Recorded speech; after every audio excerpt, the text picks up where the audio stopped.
Hello friends, in this video I am showing you how to make fried garlic. It is very easy to make at home.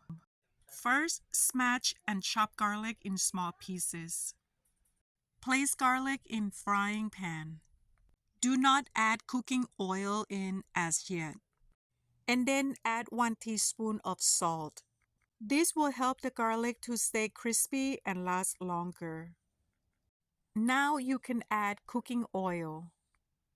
Use medium to low heat. Stir constantly to avoid burning garlic.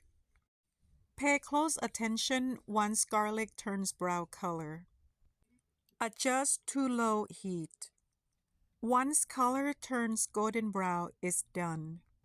Store in a thick plastic container or a glass jar and close the lid. Thank you so much for watching. Please don't forget to subscribe, like, and share. Bye!